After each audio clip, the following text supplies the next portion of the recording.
फिर हम आते हैं नेक्स्ट पे क्लासिफिकेशन के ऊपर। तो क्लासिफिकेशन क्या होती है, नाम से अगर मैं बोलूँ कि क्लासिफिकेशन क्या है कि मतलब डिफरेंट क्लासेस बनाना, ठीक है।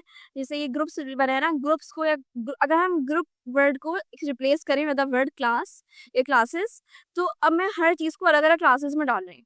तो ये हो गई क्लासिफिकेशन। जैसे यहाँ पे एक लिस्ट है और इन सब चीजों की यहाँ पर जो चीजें लिखी हैं पूरे, दिस इज बेसिकली यहाँ के आइटम्स हैं। Rose, guava, fowl, pigeon, mango, sparrow, snake. अब मैं इन सबको अलग अलग क्लासेस में करना शुरू करूँ, तो मैं रोज को अलग उसमें लिखूंगी, सनफ्लावर को एक, मतलब रोज और सनफ्लावर को और या इन सबको मैं एक जगह लिखूंगी, और बाकी गुआवा को, मैंगो को एंड मे बी यहाँ पर और को लिखा है नहीं, गुआवा एंड मैंगो एक क्लास में हो जाएंगे। पिजन, स्पैरो, ये सब एक क्लास में हो जाएंगे। क्रोकोडाइल, स्नेक, फाउल ये एक क्लास में हो जाएंगे। Lizard. So the thing is कि आप एक जैसी क्वालिटीज देखकर आपने एक साथ किया। जैसे अगर मैं ये लिस्ट आपको भी पढ़ाऊं, तो आई एम श्योर अगर आपने डिफरेंट ग्रुप्स करने होंगे, तो आप लोग रोज और सनफ्लावर को एक ही कैटेगरी में डालोगे, राइट। तो ऐसा क्यों करेंगे आप? मतलब why would you put rose and sunflower together and not rose and guava together? या रोज और पिजन को क्यों नहीं साथ कर सकते? क्योंकि रोज एक फ्लावर है, राइट, और सनफ्लावर भी एक फ्लावर है। तो आप गुआवा को मैंगो के साथ करोगे पेयर, बिकॉज वो दोनों फ्रूट्स हैं, और पिजन को स्पैरो के साथ करेंगे बिकॉज वो बर्ड्स हैं। इस तरह से मतलब जाएगा, कैटेगरीज बनेगी। तो इस तरह आप किस तरह कैटेगराइज कर रहे हैं सारे स्पीशीज को, सारी आइटम्स को, वो होती है क्लासिफिकेशन के। अलग अलग ग्रुप्स में बना दिया उनको, मिलाते मिलती जुलती क्वालिटीज की बेसिस पर, ये क्या चीजें उनको सेपरेट कर रही हैं, क्या चीजें उनको मिला रही हैं, वो सब उसकी बेसिस पे आपने क्लासिफाई किया। और क्लासिफिकेशन की यही डेफिनेशन है कि grouping classifying related facts into classes to group similar things and separate unlike और डिसिमिलर थिंग्स, ठीक है। और सबसे इम्पोर्टेंट बात, हमने इस चैप्टर के ग्रेन टेस्ट का जो प्रैक्टिस टेस्ट है उसका लिंक हमने डिस्क्रिप्शन में डाल दिया है। आप डिस्क्रिप्शन में जाकर ये ऊपर पहला लिंक है प्रैक्टिस ग्रेन टेस्ट को, यहाँ पे जाएं और सॉल्व करें और प्रैक्टिस करें। यहाँ से आपने अगर प्रैक्टिस कर ली, आपके एग्जाम्स के अंदर एमसीक्यूज के अंदर 100% मार्क्स गारंटेड है।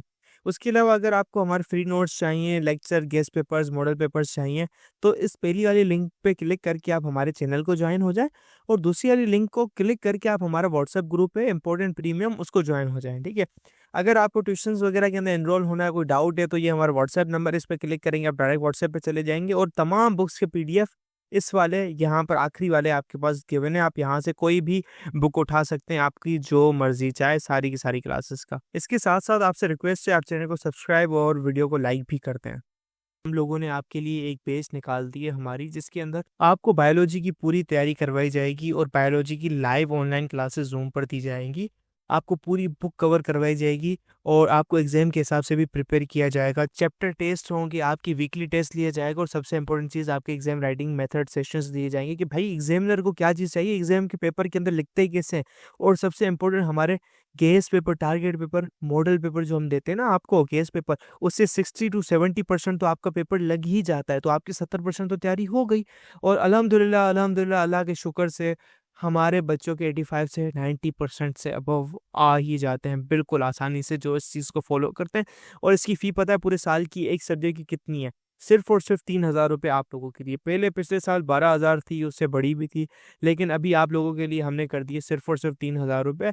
और जैसे आप लोग इजीली ले पाएँ, पूरे साल 1 ईयर के लिए हर चीज़ दी जाएगी, और आपको जो लाइव क्लासेस ली जाएंगी आपको जूम पर दी जाएंगी, ठीक है, हमारे ट्यूशन में, और उसकी रिकॉर्डिंग्स भी आपको दी जाएंगी। अगर आपको रजिस्टर करना है, इस व्हाट्सएप नंबर पे मैसेज करें, आपको यहाँ पे हम बता देंगे कैसे पेमेंट करनी है और कैसे फ़ी भेजनी है, और आपको हम हमारे ऐड कर लेंगे। लेकिन ये सबसे बड़ी डील, जितना जल्दी लेंगे उतना आपके लिए फ़ायदेमंद होगा। तो ये प्रोसेस है जिससे आप मिलती जुलती चीजों को एक साथ लाते हो और अलग अलग चीजों को दूर करते हैं, ठीक है। This is classification. अब इसके एडवांटेजेस क्या हैं, क्या फायदे हैं इस क्लासिफिकेशन के?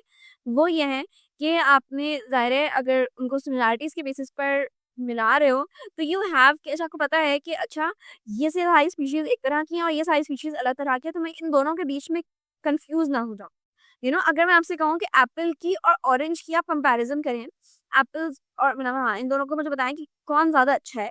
हाँ मतलब, या अगर मैं आपसे कहूँ कि व्हाट डू यू लाइक, या कौन सा आपको लगता है कि ज्यादा बेहतर फ्रूट है, एप्पल या ऑरेंज, तो आप लोग कंफ्यूज जाओगे। आप कहोगे कि भाई दोनों चीजें अलग अलग हैं, that is like completely different category अलग है, बिकॉज एप्पल अलग तरह का फ्रूट है, ऑरेंज अलग तरह का फ्रूट है, इवन दो फ्रूट्स मतलब दोनों फ्रूट्स ही है। तो इस तरह से आप क्लासिफिकेशन में पता चलता है कि अच्छा किस तरह से चीज़ों को अलग करें, किस तरह से सिमिलर करें। हो गया, अब हम वहाँ बुक्स में पढ़ते हैं।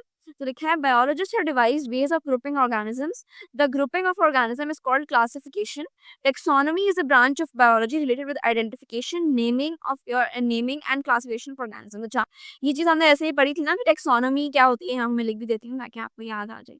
टेक्सोनॉमी is the branch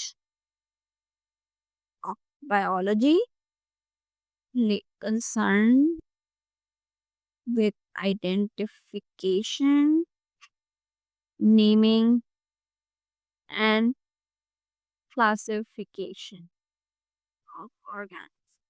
ठीक है, सो जिस ब्रांच में आप ये सारे एनिमल्स को क्लासिफाई करना या उनको ग्रुप करना, आइडेंटिफाई करना वो करते हैं, उसको टेक्सोनॉमी कहते हैं। ठीक है, फिर suppose you were asked to classify the living organisms of your surroundings, what criteria would you use to classify the organism. अगर डिफरेंट ऑर्गेनिज्म आपके आसपास हैं, मतलब ऑर्गेनिज्म से मतलब कि कोई लिविंग ऑर्गेनिज्म आप ले रहे हो, ठीक है, कोई भी लिविंग थिंग जो भी आपके सामने है, कोई इंसान हो सकता है, कोई प्लांट, कोई फ्लावर, कोई भी चीज़, उन सबको कैटेगराइज करें आप या उन सबको बताएं कि क्लासिफाई करें। So how would you do that? ठीक है, तो आप इस तरह करेंगे कि अच्छा जितने भी आपके घर के मेंबर्स होंगे, जैसे पेरेंट्स हो गए, जैसे बहन भाई हो गए, उनको आप एक कैटेगरी में करेंगे। अगर आपके घर में कोई पेट्स हैं, कैट है, डॉग है, उसको आप एक कैटेगरी में रख देंगे, अच्छा ठीक है ये एनिमल्स की कैटेगरी हो गई। अगर घर में कहीं आसपास आपने ट्रीज देखे हैं, फ्लावर्स देखे हैं, कोई भी किसी तरह के ग्रास वगैरह प्लांट्स हैं, सो आप उनको एक कैटेगरी में कर देंगे, अच्छा ये सब अलग अलग कैटेगरीज हैं। इस चीज़ को बेसिकली क्लासिफिकेशन कहते हैं, वही एडवांटेज है क्लासिफिकेशन। एडवांटेज ऑफ क्लासिफिकेशन भी क्या है, यही बात थी कि जो है अच्छा आपको सिमिलैरिटी तो डिफरेंसेस के बेसिस पे आप ग्रुप कर देंगे और उनको स्टडी कर सकेंगे। अब अगर मैं पढ़ रही हूँ फॉर एग्जाम्पल मैं कैट्स को पढ़ना चाह रही हूँ या मैं इस तरह के एनिमल्स, पेट एनिमल्स को पढ़ रही हूँ, अब उसमें मेरे सामने लायन आ जाए, टाइगर आ जाए, तो मुझे मुश्किल होगी बिकॉज वो उनके अंदर जो क्वालिटीज मैं ढूंढ रही हूँ वो होंगी ही नहीं, वो पेट एनिमल्स है ही नहीं। सो इसलिए मुझे ज़्यादा आसानी हो जाती है क्लासिफिकेशन करने की वजह से कि आई नो कि अच्छा पेट एनिमल्स ये हैं, वाइल्ड एनिमल्स ये हैं, या कौन से एक्वाटिक प्लांट्स ये हैं, नॉर्मल प्लांट्स, लैंड प्लांट्स ये हैं। इस तरह की चीज़ें से आपको एडवांटेज यही होता है, बस सही है, बेसिक यही बात है। फिर ऑब्जेक्टिव्स क्या हैं या एम्स क्या हैं क्लासिफिकेशन पढ़ने के, to determine similarities and differences, to arrange organisms on the basis of similarities and differences, identify the organisms to study them systematically, to find out evolutionary relationship among organisms।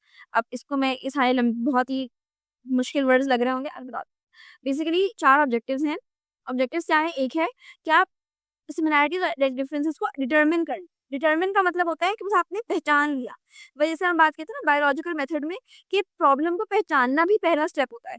सो यहाँ भी यही है कि classification करते वक्त सिर्फ सिमिलैरिटीज और differences पता हो यही बस बहुत है। तो यही पहला आपका ऑब्जेक्टिव हो गया कि आप पहचानें क्या डिफरेंसेस हैं, क्या सिमिलैरिटीज हैं, फिर उनको अरेंज करें सिस्टमैटिकली। यानी कि वही जो काम अभी हमने यहाँ पर किया ना कि ग्रुप कर दिया, यही काम करना, इसको अरेंज करना सिस्टमैटिकली, मतलब कि एक कैटेगरी में करना या मतलब सिस्टम के साथ करना। अच्छा इनको एक बेसिस के हिसाब से कि फ्लावर्स अलग कर दिए, फ्रूट्स अलग किए, या की जो रेप्टाइल्स हैं वो अलग कर दिए, इस तरह से अरेंज कर दिया। Then identify organisms for study. अब अगर फॉर एग्जांपल मैं पढ़ना चाह रही हूँ रेप्टाइल्स के ऊपर कि स्नेक कैसे होता है, लिजर्ड कैसा होता है, तो मुझे ये पता चल गया कि अच्छा मुझे इन तीनों ग्रुप 1, ग्रुप 2 और ग्रुप 4 पर नहीं काम करना, मुझे ग्रुप 3 पर काम करना है जिसमें स्नेक लाई कर रहा है। तो अब आइडेंटिफाई हो चुका है कि अच्छा बाकी ऑर्गेनिजम्स या बाकी जितने लिविंग ऑर्गेनिजम्स हैं उन पे मुझे नहीं अपना टाइम वेस्ट करना है, मुझे इसी ग्रुप पे टाइम वेस्ट करना है या मैं इसी ग्रुप पर अपना एनर्जी लगानी है। ठीक है, तो that is the third objective कि आप आइडेंटिफाई कर लें कि मुझे कौन सा ऑर्गेनिज्म पढ़ना है, किस पे स्टडी करनी है।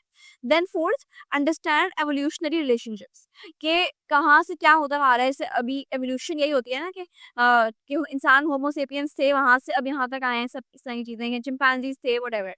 सो अब इनकी एवोल्यूशनरी रिलेशनशिप समझना, कैसे स्नेक्स किस तरह हैं, लिजर्ड भी रेप्टाइल है मगर लिजर्ड किस तरह डिफरेंट है स्नेक से, ये सब चीजें ये पढ़ना। ये 4 ऑब्जेक्टिव्स हैं, यहाँ तक सब क्लियर है। अब मैं अगर इनके कीवर्ड से करूँ, फर्स्ट स्टेप है determine, second arrange, then third identify organisms for study, तो उसको स्टडी करेंगे आप, and then understand evolutionary relationships, study और अंडरस्टैंड। ठीक है।